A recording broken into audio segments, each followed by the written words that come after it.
caggal yettude Allah e nelaɗo muɗum goto moɗon foof mi salmini ɗum kadi mi yetti ɗum kadi sababude amin gargol amin ɗo minen ɓe foof ko Ablaye Sall woni sababu o eyyi hande noon joƴinen ɗo ko politique joƴinen ɗo ko min noon noddi kanko nodduno kam nde o noddi kam o wi omo jogui lappol pour yaade ha Fouta e région ngaji kewɗi koyɗe muɗum o woni nde o noddi kam noon mbimi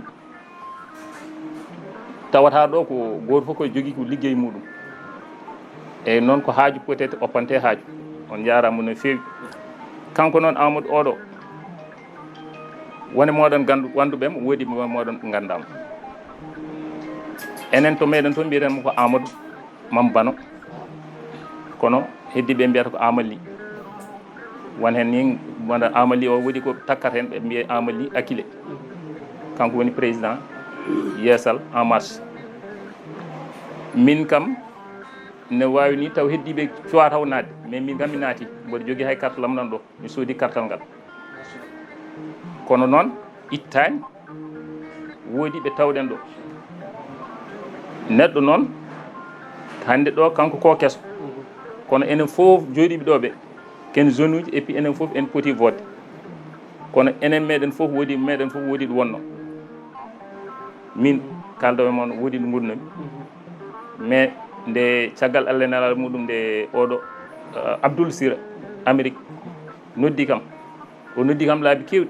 pour wadde mi convaincre mbimomi noon min mami ar kono wona ni gardami ɓawde ko kanko sohli kanko yiiloto kam ha o yiita no arde hande ni o yiili en ha o yiiten kanko o yaha o yiilo kam ha o yiita kam o ara so ari nden somin kaldi min pamodiri min mbawi yaadude par ce que kala ko weele yaade e wondude haaldude gonga guila e début ene moƴƴi ha maayi noon Allah waɗi Abdoul tottimo numéro o noddi kam nden mboɗo yaare Tiwawon wonno komin saisonnier ji parfois gammu so yonti min jahat toon min jewtide ha ko sa joofi machallah avec respect kadi e haala belka machallah so goto foof eko Allah rokki ɗum eyyi minen noon woɗi ɗomin gonno nde o haalan kam projet ji makko mbimi d' abord mami yaadema e gueɗe tati malla ɗiɗi gadigal ngal ka badam ka ende mam neɗɗo haala tan gon ka ende mam Macky ko président am ko Macky gonanno Benno Bokk Yakar toon min gonno minen hande ɗo enne sa ƴeewi ni sukaɓe wonɓe ɗo ɓe woodi wonɓe ganduɗa banggue goɗɗo eyi nan ɗo kono min kam kalami tan neɗɗo sen ƴetta exemple koye hoore muɗum eyyi hay commune Pete ni min mbaɗi hen participé carrément minen ɓeɗo jooɗiɓe ɗo ɓe foof minen foof min mbaɗi hen participé kono kanko ne waddi projet makko ko ɓiɗɗo Petenaɓe donc sababude ɗum ɗon tan eko woni yidde ɗum ɗo emin mbawi yadde ma ɗiɗi politiquement projet mo addi o min henini kam ko kanko noon kanko waɗata convaincre jooɗiɓe ɗo ɓe heddoto noon ko so yeehi yimɓe mbaɗa ɗo structuré ganduɗa ko bureau mo ganduɗa ko commune de Louga minen kam so tawi ko wadde minen kam min gototi ko Fouta mais no waɗi wotoɓe ɗo ko jooɗi ɗo ko foof sa ƴeewi hande feuille de présence o guure kewɗe nan ɗo eyyi donc noon ɓawde ko an sohli no mbirumami ni ko an arata min kam ɓawde a waɗi kam convaincre mi ari heddiɓe ɗo ɓene ƴeewa wadde ɗumen convaincre sen jeehi ha enen foof en nanodiri e ɗum ɗon ƴeewen wadde ɗo bureau meɗen hankkadi noon politique kam hankkadi ko wadde élargir pour wasde jurnade kamɓe koye lawol ɓe gooni mboɗo wiya on tan bisimilla moɗon pour wadde renouvelé bisimilla moɗon kadi projet mo ƴettuɗon o kamɓe wonɓe ɗo ɓe soɓe mbaɗi adhéré e projet o enen foof jaaden gonen neɗɗo goto ɗum noon hande ko minen foof noon mbiyatma bisimilla an e délégation ma eyyi jafo assalamu aleykum wa rahmatullah on jaafam Ablaye waɗi ɓe bismimamaɓe min tokku ceerno Abou haala ɓaade kamɓe noddi en e kaala koyɗe mabɓe soɓe kaali ceerno Abou so haali koyɗe mabɓe en nanima en keeɗima senen jogui ko kalɗen ko jaabiɗen ɓe goto en foof no wawi ƴettude konngol jaabo ƴeewa ko haali hen kañum hunde nde ko mo fof yo rokku haqqille mum eyyi ko kamɓe gaari cohli kamɓe gaari dartude enen kadi worɓe mawɓe kellifaɓe soɓe kaali koɓe kalanno kala jogii hen yiyande mum kana haala bisimilla mum. Assalamu aleykum wa rahmatullahi taala wa barakatuhu. Somi darima ɗo président Amadou yami ƴettu konngol mi waɗa présentation, kono kadi mi haala ko addimo ko hade o artude hen mi salata ko mi jaɓat. So tawi o ummima to ummi to o ari ɗo o tawi en ɗo Ablaye Sall darima nde ɗo darde erima ngoɗo erago waɗi nde ɗo ñalande noddi on wiyete ko ndaw ko haani, wiyete kadi ko ndaw ko foti. eɗen mbiyamo noon e inde Yeesal en marche garɗo emo arani. Yeesal en marche hande nanay 14 régions Sénégal fof, nanay 46 département Sénégal fof, nanay diaspora fof, nanay aduna fof. Wadde so tawi mi wi inde Yeesal en marche, wadde ganda hande ko wima a jarama ko no heewi no yaaji. Mataw noon fof koko tongi tan e ɗemɗe amen min jettinma e yeeso makko kanko président, kono ya andu Yeesal en marche fof no wima Allah jarama a jarama. Nde tawno ko mbatten ko gila ɗum fuɗɗi nane yeeɓe en direct, kala étape mamin gaari enen ganduɗen ko eɗen jooɗi eɗen kaala, kono ko hetto en ko Allah tan andi ɗum. Saabu kalta min jooɗi haade min ummade réaction ngaji ɗi min puɗɗoto hebde ɗum noon yon gandu on mbaɗi no gawɗon wadde, on mbaɗi kadi komin jakorino e mon, anniya monne kadi e fandare mon e yakare mon e leydi ndi, hawri tawi anniya e yakar président Amadou ɗe e leydi ndi, yo Allah rendiri nden ɗum waɗana en ɗum taw hay goto mankani, taw enen fof eɗen tawa, taw enen fof eɗen celli, enen fof kadi naftoroɗen. Délégation noon mission mum ko nde ummi Dakar nde, so Allah jaaɓi ine foti wadde haqqe 6 wuuro. Amadou hakkude ɓe pete koko meeɗi fewde, ala ko meeɗi waɗede e pete o nannaren junngo makko, fodde nde o fuɗɗi faade joni. ɗum il faut ko laaɓa to étudiant ji, to amical pete,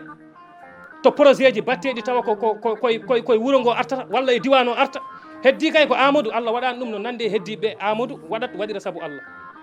Kono hande so goto fof wiyanamo yo windu adda, so windi hewɓe ma sikketanoɓe ma moftu biguji mumen. Kono noon kala min jooɗi ko Abou mbaɗirɗen ko mbaɗɗen ko mbaɗirɗen ɗum ko saabu Allah jarani haalde. Hade o arde ɗo joni wona lewru o yeehino amical, mawɓe men fof jooɗi, o ari o waɗi présenté programme makko. Ɓen mbimo min nduwoni mama amin jaadema kadi pete no ɗomɗuno ko wayni, no ɗomɗuno dañde ɓiɗɗo tawa ko ɓiɗɗo pinɗo, ɓiɗɗo jangguɗo, ɓiɗɗo gonɗo kadi jiɗɗo wadde leydi ndi tawa ko pete jeeya, an haysa arani koye ma min gondi. ɗum o nani ɗum to amical men to. O wi noon wadde taade o nani ɗum toon, yo yaa e bandiraɓe ɓe goto hen fof to woni o tawa ɗum toon, o soccodira e mum, yiyamo o yiya ɗum, o haalda e mum. Oɗo tourné mo mbimi on ko une semaine foti wadde, o fuɗɗi ko ɗo e Louga, walla mbiyen seeɗa hade Louga, saabu oɗo mo jiiɗon imam Sall o jeeya ko wuuro nan ɗo enne sara Louga, no wiye ganna keɓe, ɗon min gadori kel, ɗon min gadori. Ko imam ko Dakar o woni, kono ko kanko hande ñanti président men, saabu o ummi ko ha Dakar toon jogui franco makko, ko imam ko kilifa toon, kono uddu ɗum foof o ari ha ɗo o arde président, o waɗani ɗum hande jonde mawde, ko ɗon min gadori. Min gummi ɗon min defti galle Amadou Houlé, min gummi ɗon min gari ɗo. Wadde noon ko mbimi on woɗɓe nana cuuta Amadou ko, on tawi ko gonga, o ko imam omoni. Nde min naati wuuro mabɓe fof min tawi kono yaltine jaɓɓomo, ballimo jaɓɓade kadi koɗo makko tedduɗo hono Amadou Ly. Ɗum noon bandiraɓe en dañi nanguen, enen mbiyanno en ngala leader, enen mbiyanno en ngala dariɗo yidde firtande Fouta, ittande Fouta gonƴi mum, enen mbino en ngala. Joni kam Allah addani en nani, heddi ko nanguen walla mbasen nanggude, te mboɗi sikki en nanggat. ɗum noon bandiraɓe koyɗe ɗe ala koɗe goni goɗɗe, so wona ko koyɗe jokkere en ɗam. Président Amadou Ly ɓooyi ko bandiraɓe Fuutankoɓe jooɗino mbiyamo arane mumen, hewɓe ko ɗum mbanno coccorɗe mumen. Amadou de amin nana ɗum arane amen, Amadou de amin nana ɗum arane amen, mbere o anda ko minono jiidi. O fini noon wi taade wonko liggotono ɗen en gayni, hankkante faya koye élection présidentielle, te eɗen gandi enen foof ko candidat, te hankkante ɗum kam laaɓi gasi ko gonowo candidat so Allah jaaɓi. Eɗen ñaagui Allah 2024 yo Allah wonno président de la république. O wi puɗɗortomi tournam koye bandam en, so ummima ɗo ko Saint-Louis, noon jokkirta ha Matam, noon jokkirta ha Wourossogui, noon jokkirta ha garten Pete. Holko tagi Pete ko baɗɗo initié, ko kiram nannimo hen. Nane nde babam o haalata ɗum nde oɗon tawa Amadou yi ko Dakar, ƴeew tan ko foti no Dakar, entrepreneur en waaɓe no makko, ɓe o rendi saaha, ɓe o rendi jamano, ene jogui entreprise uji no makko ni, mbaɗi toon créé concours aji alqur'ana. O wi Dakar foof ene wayni ina waɗane créé concours alqur'an te Fouta ko toon alqur'ana ummi ko toon alqur'ana ɓuuri yodde ko toon huɓɓuɓe fof ko alqur'ana huɓɓi ɗumen te ko toon gummi pourquoi pas minne o concours mi watta ɗum Fouta ko ɗum woni ko waɗoyta lancé ko ɗum on final yeehi tawtore ɗon ɗo wuuro men Peti ɗum de ummini Amadou ɗum noon o wi so Allahu lamɗo o jaaɓi kala dañcorɗo omo bismo ɗum e ngol janngugol alqur'an tawe ɗin baraji nde tawno Allah ala ko neldi en so wona nelaɗo e alqur'ana o waɗi haaju makko noon alqur'ana kala noon ko feeñi caggal kala ko feeñi caggal nelaɗo e moƴƴere ko alqur'ana ko nelaɗo Allah sallllahu alayhi wa sallam koye ɗon o fawi koyɗe makko o wi ko programme makko o udditirta ɗum ko qur'ana hay parti makko nde watta ɗum lancé to Dakar ñade hen wallahi kala en ko ɓuuri hen hewde e politicien ji wonko ganndumi hen onon ɓuuri ɗum andude sene mbaɗa lancé mbatta lancé ko Bumbayi ko buubaji ko musique aji ƴettata ɗum mbaɗirta lancé parti ji men kanko nde o watta lancé parti makko Imam Sall nani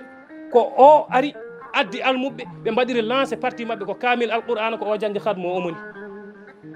wadde o waɗi lancé parti makko e alqur'ana yidde peewal o watti kadi initié programme parti makko o wi o fuɗɗorta ko so wona concours alqur'ana ko concours alqur'ana o fayi wadde oɗon handi e nanggen en keeɓi garɗo no woni ko gonɗen ko garɗo no yiɗi wallude en eko jaheten ko oɗo eɗen poti nanggude eɗen poti wattude en haqqille ɗum noon koyɗe ɗe mi haali ko koyɗe jokkere enɗam arde yiya bandu men salmina bandu men wayno bandu men juurodira e bandu men ñaago bandu men duwaw ko ɗum woni koyɗe makko ittata noon taade ko baɗowo politique haala politique nde so ari men kaal politique kono kanko kam to makko anniya makko ko arde yiidirde e bandi ko en salmodirde e bandi ko en jiyamo o yiya ɗumen kumpa iwa à partir de hannde kanko kam ko ɗum umminimo wa amma noon so goɗɗo ina jogii haala politique so haali haala politique so namdal ko wawi wonde foof e kankone omo dilla e politique mo jaaba kono kam e haqiqa ko koyɗe jokkere en ɗam umminimo ko koyɗe ligganade alqur'ana ummanimo ko koyɗe ligganade nelaɗo Allah sallllahu alayhi wa sallam ummanimo ko koyɗe ɓamtude diine islam umminimo ɗen koyɗe woni ɗe o yahata ko ɗen koyɗe woni ɗe min ɗoftimo ndamin naati joni min bamen joni ko haali kono laaɓi o wi ko kalto jaaɗa yimɓe ko yiɗɓe haalde yo kaal keɗɗa ɗumen non ɗum o yobna te pourtant elle ko nanɗo message o saabu subaka hade min dawde minen foof o noddi min ɗomin daari amin ɗum ɗo wi min sen jeehi jiɗɗo haalde fof keɗɗen ɗum yo haal so gasi kalɗo ko feewe kalɗo ko fewani foof enen pewnen ha feewa jeehen ɗum o yomni min e subaka he wadde enen foof ndendi montre aji moƴƴi ɗi foof ndendi waktu kadi ko mbiɗa wonɓe parti ji goɗɗi koko garata ina tawtama ko ɗum min wonko jananami hen saabu to min goni subaka foof ko délégation ngaji ina gara ina mbaɗamo rencontré ene gummo e parti ji ɗi goni no gara e makko heddi noon ko politicien ji ɗiɗi goni Sénégal politicien mo ganduɗa hay so mbuubu mbari ma télé ara filma Amadou ko woni Amadou ko fuɗɗi wadde politique hay goto susa wiide mi yimo e télé mo dari omo haala hay oɗo tourné o wiya ko minen fuyɓe fof min mbima ko noddu télé ji fof ɗoftuma o wi ko ɗum wona haaju men enen ko mbatten ko jiɗɗen ko liggade liggey labɗo tawa fenade ala hen wona eɗen jaaha eɗen kuɓɓa téléji eɗen mbiya yimɓe kaala ko woodi eko wodani ɗum waɗani en intéressé heddi noon baɗon Oumar Dodo kume tade koye men jeeya koye men liggotto ko organe mum jogui ara film holla leñol ngol ɗum kam mi jaaɓi kono kala ko wona ɗum mi yaafima ɗum noon bandiraɓe haala ka juuti oɗon jarlo oɗon jaafo anni o wona junnude haala saabu biyo wota haala junne on junnata saabu amin gandi ko fatta min yeeso ko te ko so muusi kadi ko amin muusata saabu ko miɗen jogui programme o oɗon jarlo min oɗon jaafo min kono yon gandu kam Allah no kadi no seedi ɓerɗe amin ɓuuɓi min beltima saabu ko waɗa ɗo ko tan yoni ɗum tan ko votante neɗɗo ɗum tan ko rokkude neɗɗo victoire saabu garɗo e ma bismiɗa ɗum heɓli e keblorgal ma juuli e sajaduji ma watti e bottaji ma yere bijƴe ma oɗo kay yiɗanima ko ɓuuri wonde président de la république wadde Amadou faami oɗon jiɗi ɗum ononne on paami Amadou yiɗon saabu o ummi to ari ha ɗo yidirde mon ɗum noon bandiraɓe oɗon jarlo oɗon jaafo ko ɗum tan wonno haala ka kala won noon ko pulaar wi te ko gonga ko tekki e ngaari ndi ko heƴani foof heƴani e barme he sinno eɗen joguino temps mo jiɗɗeno kaɗo haala ɗum ɗo ɓuuri famdude ko jiɗɗen haalde sen kucciti e gueece mon teddude ɗe kono wonko tongi en woni temps wonko tongi en woni programme goto fof haalat tan ko seeɗa barkinoro tottamo kanko mawɗo lappolo président o uddana en haala ka oɗon jarlo oɗon jaafo salamu aleykum wa rahmatullahi taala wa barakatu so ɗum yawti ɗum ɗo kam hannde kam mbaɗa sikki ɗum ɗo kam ko woni ɗo fof mbaɗa andi ɓerɗe ɗe ko goote nde tawno nde ɗo jonde mbaɗa andi jonde nde ko jonde politique woni ɗo yimɓe ɗon yo kaldu goonga eyyi goto fof noon ene jogui leader muɗum rewi mais ittata noon min mboɗo jogui leader am mo ndewmi kono noon mi suwa yiide gandanɗa hoore ma ko takkam rede leader mais neɗɗo noon so tawi aɗa rewa mo yataw aɗa andi ɗum président mi andama mais je connais celui là il est mon ami intime kadi emin jogodiri golwole kewɗe e tawno aɗa andi neɗɗo a liggoto joɓeɗa kono noon min mi liggoraki e neɗɗo ene yoɓami walla mi liggoraki e neɗɗo mboɗo jogue maɗa intérêt personnel hooram la jeunesse je m'adresse à vous tous ɗo kala garɗo ma tawen ɗo noddi en so notima jehen notoyɗen ɗum so addi tagui projet ji muɗum après jaadere muɗum sen gandi en mbawa ene gandire koye men fof ken fuutankoɓe ɗum ala hulde ala fayde joguiɗo ɗo ko haali fo yalto wiya aha minen de ko ɗum min jiiɗi ɗum min jiiɗi président so tawi addi doléance uji muɗum so tawi waɗi men arrangé après on l'accepte so tawi kadi waɗani men arrangé kadi après kadi mbiyen président là je suis pas d'accord avec ça il faut on dire la vérité par ce que hankadi aduna o hankadi tolnima hankadi ganduɗa yimɓe ne kalda gonga quoi par ce que ɗo Louga hande ala politicien mo rewani ɗo kadi ndeɗo jonde mbiyen ndeɗo jonde ha waɗi min quoi kadi minen min gañi kadi ko neɗɗo ara ɗo henne hande janggo e jaam daña ko yiiɗi ko tan waɗa min fatte quoi minen min jiiɗa ɗum minen min jiiɗi somin jeggo somin jinma tan min jinma gonga kadi anne kadi so yi kadi ha Allah wallima ko jiɗɗa ko duttoɗa yamen kadi mbaɗamen recevoir kalda yamen mbiyami remercier quoi ma jaafo ɗum noon e discours o wona keblaɗo wona bindaɗo mata ko piitaɗo tan mboɗo yafuno ka on mawɓe kadi ɓettuɗo ene parole je m'adresse attendez je m'appelle Abou Mamadou Sall min jeyami ko bokke mbaymi eyyi mi ko toon woni base am mais ittata noon inchallahu rabbi so Allah waɗi jaam men ballu président Amadou Akili bon ko ardi fof ko yettude Allah no fewi no fewi no fewi kadi e wiide ndeɗo jonde kam ko jonde jokkere enɗam woni ɗo emin mbima tan président minen ɗo to Sénégal ɗo tolni ɗo woni koye ñiɓɓere mawde to banggue politique wonde koye ñiɓɓere mawde yimɓe ene majji ene paayi en donki andu hoto poti fawde juuɗe mumen walla hoto poti fawde koyɗe mumen eɗen cohli dañƴe leerno en laawol ngol ha holla en poɗɗen rewde walla ha holla en ɗo poɗɗen fawde koyngal meɗen te ɗum ɗon bon no mbirumi ni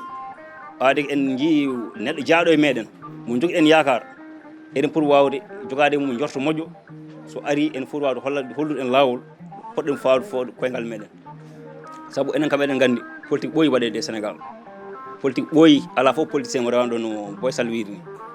kono politique oɗo actuellement to gonɗen ɗo hande yimɓe hay goto ala repère hay goto ala référence e banggue politique joni saabu politique no yarata ni woni ko rewani lawol e Sénégal joni eyyi won gueɗe kewɗe ko ganduɗa hoorema yimɓe ene jiiɗi mais donki yitade hen koye mumen no fewi ɗum noon eɗen ñaagui vraiment no leader aji politique ɗe gardata men ni yidde hunde ni janggo jaam so Allah rokkiɓe koɓe cohli ko kamɓene ɓe dutte en kamɓene laabal ɓe dutto yimɓeɓe kadi kamɓene ɓe gandiniɓe vraiment komin cohli komin keeɓi ɗum voilà ɓe enen fof jaaden hen min mbiyata eɓen caggal ma min mbiyata emin sarama saabu en heewi to neɗɗo wi emin caggal ma taw gona ko ferade koyɗe ma ene ceeka wutte ma ene juuma paakaji taw ko caggal ma ɓe keedi ala minen min goni nous sommes à votre côté emin caggal ma